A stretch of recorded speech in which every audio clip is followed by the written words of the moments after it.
Explorations of meaning and purpose for the development of a success mindset.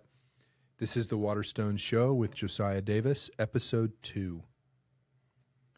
A story about building this podcast, the first podcast episode where themes of a whole heart conquers the mountain as a foundation and the foundation for life and business. Exploring that, then went about the rest of my day, worked, went home, had dinner with my family, put the kids to bed, and opened up the YouTube channel and saw 7 years ago today, congratulations, you started your YouTube channel. And I thought, wow, 7 years to the day, and I happened to release the first podcast, The Waterstone Show. This really encouraged me. This was like God, alignment, this is something I'm supposed to be doing. And so, it's actually really challenging to do this new thing, this podcast project. And so the encouragement was welcome. And I hope and pray the content blesses, encourages, and strengthens you as you conquer your mountain. So 7 years, though, is actually kind of a long time to be like, you started the YouTube channel and then you did your first podcast. So what happened in that time? The rest of the story is, well, I had a vision for what I wanted to accomplish. We founded it on a whole heart, conquers the mountain, and climbed Snake Mountain with our team at our business. And we made a video and shared that on the YouTube channel that we had just started 7 years ago. I had a whole plan for everything that I thought would come out of this. So began to work with someone from the Appalachian Entrepreneurship Center, and we were working on developing a incubator and a school for entrepreneurs and to develop leaders and to build businesses on wisdom. And so we were developing this entrepreneurship academy. And then also there was another guy that I was working with who had a heart for identity and purpose, ministry among college students and young people, and helping them, like the anxiety, the sense of directionlessness that we were observing among college students. And he just wanted to do that college ministry piece. And so we had kind of the heart, the direction, any direction. We had the business skills, and we were working together. And then a third person was in Nepal, and we were going to develop treks to Nepal. So my wife and I had spent some time in Tibet, and we were connecting with this Nepal mission, and we thought how amazing for people to come into our business, connect with our team of discipleship and business skills, and to do treks and discover their identity, discover their purpose, empowering them to conquer their mountain, this foundation. And so we worked on this, presented to a group of people at my house, 02/02/2020. We called it, we said we have a vision for 2020, like 02/02/2020, 2020 vision. COVID happened right after that. Everything fell apart. I actually was under contract for a property in the heart of Boone that we were going to use to house this project that we were working on. So it was a very real development. So we were under contract when COVID hit, and then all of a sudden everything really changed. We had to back out of the deal for a variety of economic reasons related to COVID, just a lot of problems that were happening financially. There was also everybody that I was working with basically got married and moved away and changed their life direction by the time the dust settled. And so at the end of it all, I had no property. The investment was not working. The people were gone. And I had this vision still in my heart, but I didn't know what to do with it. A different story, kind of how I built this adventure, that happened next. We began to build venture out of the ashes. We kind of built this project in downtown Boone. That's a separate story to the podcast, but when we did, actually related to Conquer Mountain, we did, on the day we opened the wine bar, that very night, was the first day where 10 guys came and we went on a 7-day journey together in the conference room, working through ideas and stories, and in the wilderness, discipling one another and growing in our understanding of identity and purpose and how could we conquer our mountain. Rising early in the mornings, watching sunrises from beautiful vistas, rappelling, rock climbing, adventuring. And that was a really meaningful and difficult week for me. And it was kind of a one-off project, though. And so after that, I was depleted.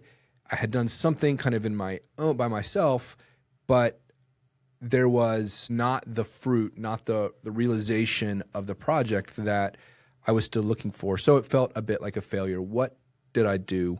Turned to God's word, just didn't understand how to move forward, and so memorized the book of Hebrews. So on this CYM channel, there's another video of me climbing the mountain, Snake Mountain, the same one as the first Conquer Mountain video, and I quote the whole book of Hebrews. You know, interestingly, shout out Real Boone, Paul Shearer went up with me the first time we climbed the mountain, Snake Mountain. He also walked up with me and recorded when I quoted the book of Hebrews, and has partnered with Venture and building this podcast studio that now the podcast is happening in. So I climbed that mountain and quoted the book of Hebrews, and what that really was me shema, me listening. The foundation was to hear and obey and to love God. And so when the mountain was not clear, when the direction was not clear, I turned to the foundation and I listened and invested in God's word, and that was what carried me through and also what took the time. So then as Venture finished and we've expanded and have the bookstore and the podcast studio and are developing an academy with Kevin Delgado and are working, now I've got another partner that I'm working with on the entrepreneurship development side and just different ideas that we're developing, and the podcast is finally happening, episode 2. But that's 7 years to the day. 7 years to the day. So there's this encouragement that even though there's failures along the way, still pursuing the vision. And that is the theme of this episode. So there's foundation, episode 1, and this one is vision. Without vision, a people perish. Also, a vision and a foundation, they should be in harmony, and they are related. So the foundation didn't go away when I was in failure, and neither did the vision. So a project can succeed or fail, but the foundation and the vision are the bigger picture that surround any given project. So developing a success mindset is about how you have success in projects, but that is less important. Success is less important than fulfillment of visions, than powerful foundations. So what am I talking about? I'm making a differentiation between our work, what we do, and who we become, because vision is related to identity. When we talked about Caleb and Joshua and the other spies, there was a whole heart in Joshua and Caleb. It caused them, when they went to spy out the land, it caused them to see the opportunity differently. They had a different vision for what was possible because of the foundation in their heart. And so those that did not have a vision for what could be, did not have that foundation, perished in the wilderness. And Joshua and Caleb, many years later, got to enter into the promise. And there was what probably felt like to them failure along the way of entering in, but there was a fulfilled vision as a final result because they had a vision. They did not perish like the other people. And that's a serious warning. The people perish for a lack of vision. So in saying that identity is at the heart of vision, that identity and vision are connected, and this is more about who we are than what we do, that doesn't solve the problem. The problem is actually deeper. So there's the problem of not having vision, and I'm suggesting that getting to the root of it is an identity question. But Socrates made famous the question, know thyself. The challenge, know thyself. I mean, the temple of Apollo in Delphi has inscribed around it, know thyself. This question of knowing who we are is a deep human question. And it's actually a problem that we need to uncover. How do we know who we are is a part of gaining vision. So a lot of times a lack of vision is a lack of knowing who we are and who we're called to be. So when I was talking about experiencing people with anxiety and directionlessness, a lot of times there's underlying it a sense of like, who am I? What am I supposed to be doing? So we're going to address these problems of how to acquire a powerful personal vision for your life. And to do that, we really need to first turn to the big ideas. So when we have a personal vision, that is inside of culture, that is inside of the world and worldviews. And where we're headed has like higher level definitions of success. When you start to be successful on different levels, you start to talk about legacy.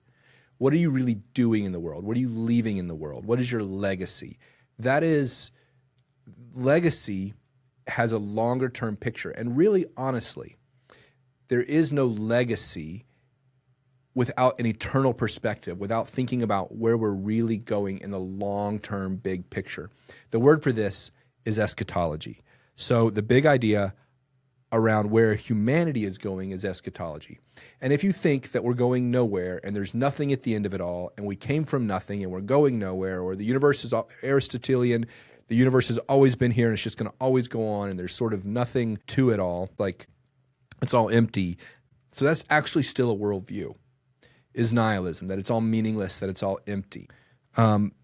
Interestingly, one of the early people that predated the Big Bang discovery was Edgar Allan Poe.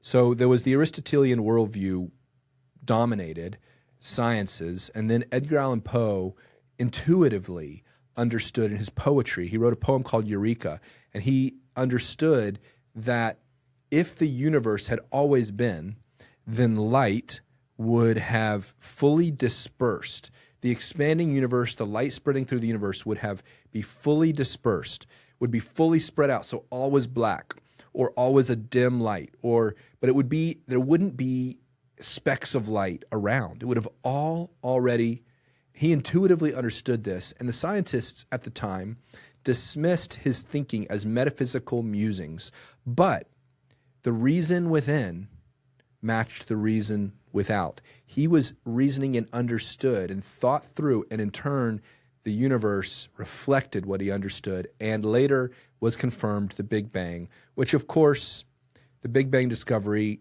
they crest the hill of understanding and find a group of theologians at the top of that mountain who all along had been saying that God had created. In the beginning, God created. And so a bit of interesting worldview history there. In the beginning, God created, and he is the Alpha and the Omega. There is an end we are moving to. Biblical eschatology. People often shy away from or don't understand eschatology. And I'm encouraging you, as a part of developing your own personal, powerful vision for where you're going in your life, for understanding what mountains God has for you to conquer, for you to achieve, for the realization of identity and purpose, to understand and invest in what does the Bible say about eschatology? Where are we going? There are various views out there. We're not going to deal with them all right now. There is covenant theology. There is dispensationalism. I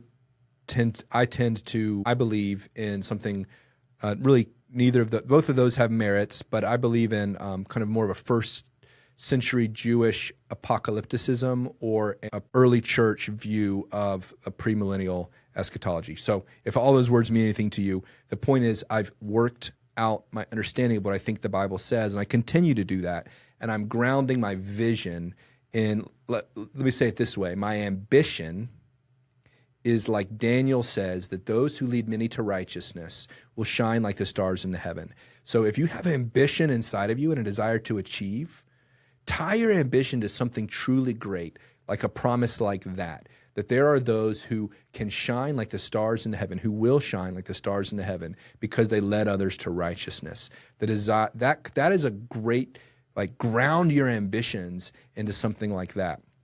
There is, of course, everybody has an eschatology. Everybody has one or is being influenced by one. In Islam, there is the expectation that the Mahdi will come and that he will lead into in jihad for bringing a political unity to the planet, and that Jesus, Isa, will return and will say, "Follow the Mahdi. I did not die on the cross," and that together they will defeat and lead the armies to defeat the Dajjal, which is the Jewish Messiah, and they will overcome and bring political unity to stand before Allah at the last day. So there's an entire worldview that all of those people are moving toward, thinking toward, and are being affected by. It's affecting them. And similarly, of course, in Judaism, there's an expectation of a Messiah. In Orthodox Judaism, a third temple Messiah figure. And then in sort of less orthodox realms of Judaism, there's a messianic age, but there's a moving toward, Israel is moving toward a destiny. The Jewish people are moving toward a destiny. Secular Darwinism, neo-Darwinism, I think Elon Musk kind of embodies this really well, that we are progressing and sort of the transhuman movement and then there's, of course, are we destroying the planet? And so your eschatology might be the planet is being destroyed and therefore we will throw tomato soup on the Mona Lisa, on a beautiful painting of art to wake people up to the reality. So what are they doing? The way their vision for the future is affecting the way that they're interacting with the world, or that we need to overcome through technology, get to Mars, or there's all kinds of different variations in there. Or of course, the famously politically people that are connected to the Marx or the neo-Marx ideas, where through dialectic materialism, there will be revolution, which brings about utopia. Or neo-Marxism with Foucault and Derrida, that there's power struggles in all of language is a power struggle, and we really need to, again, bring that revolution for a more equitable society, moving toward a utopia. So all these worldviews, all these eschatologies, where are we headed? That is going to, whether you like it or not, influence your vision. Your vision has to map onto the world. Your vision is for where you're going, and what streams and what agreement and how you think the world is going to affect it. So a personal, powerful vision will strengthen you in your journey. Developing your eschatology will be a framework for thinking about your vision, and it's worth investing in. Don't shy away from it. Understand it. I could share my personal vision and how it's rooted in eschatology, theology, or the experience of relationship and projects. But I think I want to come down from the clouds of the big ideas, and I want to give some practicalities about acquiring a vision. So first off, let's say, what is a vision? It is a harmonizing of your identity and your work. That would be how I would differentiate vision from success, or a success mindset, or a project. So this is actually an important differentiation. James Clear's bestseller, Atomic Habits, which, commercial alert, you can find at Venture Bookstore. There is a bookstore in downtown Boone on King Street, set within beautiful Venture, with a coffee and chocolate bar and a tea room, and oversitting a wine bar, in which you can find wonderful books, have wonderful conversations, and you can discover bestsellers like James Clear's Atomic Habits and others. So in James Clear's Atomic Habits, I've read it twice. It's a fantastic book, and I recommend it. He says that when you are developing a habit, you are voting on your identity. So I'm going to take issue. I know I just commended his book, but I'm going to take issue with what he has to say, because he says you're voting on your identity. So for example, a person, when you go to the gym, you are telling yourself, I am a gym goer. The point is, you are speaking to your identity through your actions, and you're building up who you are. And every time you do an action, you are building not just a habit, but you are building your identity. I take issue with the idea that we build our identity. I think that if you are building your identity on, in his example, being a gym goer, and then you have a car accident and are no longer able to walk, you get a sickness. Have you lost your identity? Do you no longer know who you are? If you are building up your identity in the world The way other people, the way the world views your success defines who you are. I think that will actually handicap your ability to have a true legacy vision. Let me explain. Simon and Garfunkel sings a song of Richard Foley. This was a person who had had success in the world's eyes. He had built success. He had become wealthy. He was something that they desired and looked to. And then at the end of the song, he's empty and he takes his own life. And they are like, what happened? If the work you're doing and it's successful could fulfill your identity, then how can it be that people that are successful feel empty?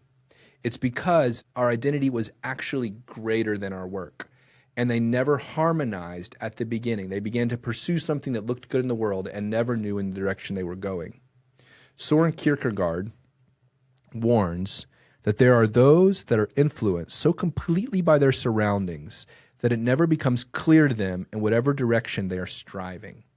So they see something, they develop habits, they build their identity, in quotation marks for those that are listening, they build their identity around something in the world and then never understand the direction they're really going and does it flow from who they are. So identity then, when it's founded on Shema, hear, O Israel, love the Lord your God with all your heart, mind, soul, and strength, and love your neighbor as yourself. When you're discovering your identity first in God's voice, who created you, and you're discovering who you are in him, the answer is in the foundation. First, we listen. This foundation is so important because we discover who we are, and then from there, we endeavor and we do works. So we grow. Now, granted, vision is something that also develops as we grow, but it's more like a flower grows, and then at a certain point, the flower flowers, right? It changes. So we simply grow, and we hit different points, and we change, and one of the changes is the development of greater and greater vision if we're growing. And also, as we are growing, we're people. We're not just a plant stuck in one place. We're journeying. So if we're journeying upward, if we're climbing, if we're conquering our mountain, so to speak, we are going to get greater vantage, greater vision. This is all about who we are and where we're going, and that's what our vision is. And then the projects we do along the way, the work that we bring, the value that we create is an outflow of who we are. And then let me give you this definition of success on the what we build side. So there's build and grow, and on the build side, what does success look like? The definition that I have taken to heart, taken to my life, and I would like to give to you. Take this definition of success. Wisdom. It's the bottom line. You endeavor toward wisdom in your projects. You can develop projects in which you will learn and grow. So you make those decisions, those wise decisions, and then even if they fail, you grow. You then are, when wisdom is your success on the building side, then you are better able to steward the next thing because you're growing. So success or failure, you steward the next opportunity. You make a wiser choice, or when it's successful and there's prosperity and there's fruitfulness, you're better able to steward that fruitfulness and invest it and move forward. And then a person that has reaped wisdom in their projects, that will fuel and strengthen them in their vision and who they are. And be warned, you don't have to earn in order to see where you're going. In fact, if you create value in the world and that value is translated into money, and then you begin to think that that money is a reflection of who you are, or your value is created in the value you created, the job that you did, or the money that you made, and that's your value, then you are selling yourself short. You are valuable because God created you. He died for you. He has a purpose for you, and you stay in that foundation and you grow as a person. And that is the space of vision. That is where vision comes from. And you go on journeys and you do endeavors and you learn and you reach higher and higher places as you go, and you can see out to where you're going. That's the space of vision. Then there's the space of the things you do and the building and the projects and developing a success mindset. And the advice that Waterstone show that I have for you here is to make wisdom your bottom line. When I started venture, I was actually trying to decide, do I want to do venture or do I not want to do it? And I was sitting on the porch with my friend Robert Higgins, and he said, Josiah, I hear you talk about the things that you want to do in life. And if you don't do something challenging like this at this point in your life, how else do you think you're going to grow? And so he helped me to realize that this project was a space in which I could be growing as a person, that it would strengthen me in my vision. So these ideas do connect. The confusion between the idea that James Clear described of we can build our identity in the world, this is appealing and has motivational merit to it because it's close. It's just there's a greater fullness that I'd like to bring out in this show.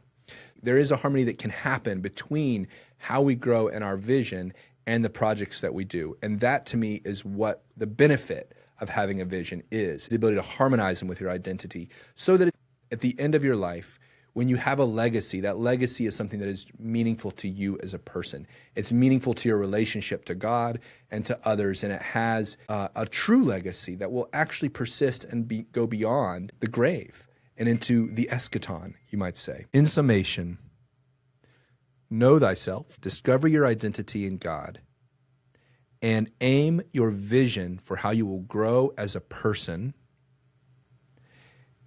Don't confuse your work with your identity, but rather let the works flow from who you are.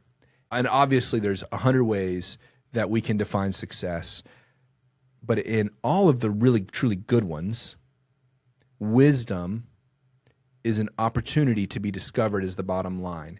And you press in and you produce, you yield wisdom. Now, I didn't come up with this definition of success as wisdom. I got that from Moses. Psalm 90:12, he says, teach me to number my days that I may present to you a heart of wisdom. So Moses says at the summation of days, the fullness of my days, the result should be a heart of wisdom. So what is it that we want our work to produce? What can we get from our work? It's wisdom.